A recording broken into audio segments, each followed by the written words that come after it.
Hey guys, how's it going? So today we're going to be going over the pros and cons of a draw and a fade and kind of the definition between the two of them, because a lot of folks tend to confuse what the two of those mean. They kind of use them as interchangeable terms when in actuality they're the complete opposite shot. So for example, a draw is a shot that will, for right-handed hitters, start from the center of your shot and then draw over to the left across your body, and then for left-handed hitters it's the exact opposite. We'll go to the right across your body. And then a fade is a shot that will start for right-handed hitters in the center and then draw over or fade over to the right of the course, and then for left-handed hitters it's the opposite. We'll start in the middle and fade away from their body to the left. And so you want to make sure that you're always keeping those two definitions in the back of your mind whenever you're trying to reference something, or else you're going to confuse folks and actually be thinking of the wrong and the opposite meaning here.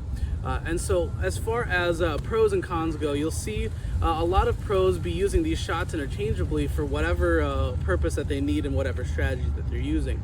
So for example, a draw, the benefits of a draw is actually, because of the natural motion of your club, you're actually going to be getting top spin with a draw. So you'll see folks, if they want to have a little bit more spin off the ball, a little more front spin, they'll use a draw, and it will let them get a couple extra yards of roll when the ball lands. And now another pro of a draw is that it will actually have a lower trajectory. So you'll see a lot of pros, if they want to kind of beat the wind, let's just say it's a really windy day, and they want to make sure that they hit their shot with as little influence with the wind as possible, they'll hit a low shot with a bit of a draw on it, and that will get their ball out of the air, hit it real low, and be able to roll for as long as they possibly can, so still maximize the amount of distance that they have.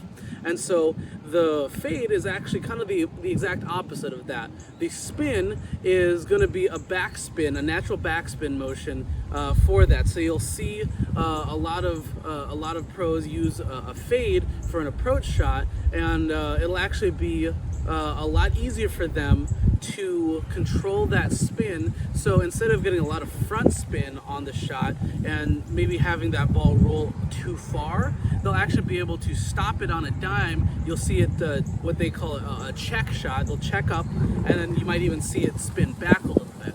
And so because it's the exact opposite as well, the trajectory is going to be a lot higher. You can still control it somewhat, but as a general rule, the trajectory of a fade is going to be naturally coming off the club a little bit higher and using that backspin to get even more lift. So you might want to avoid using that in extremely windy situations where the wind might take that ball and make it go off course here.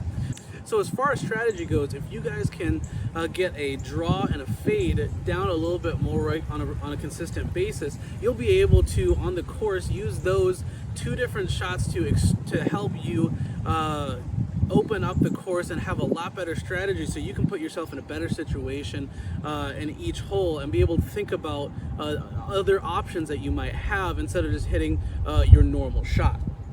So if you have any other questions, I hope you leave them in the comment section below. Please like the video and subscribe to the channel, and we'll see you guys next time.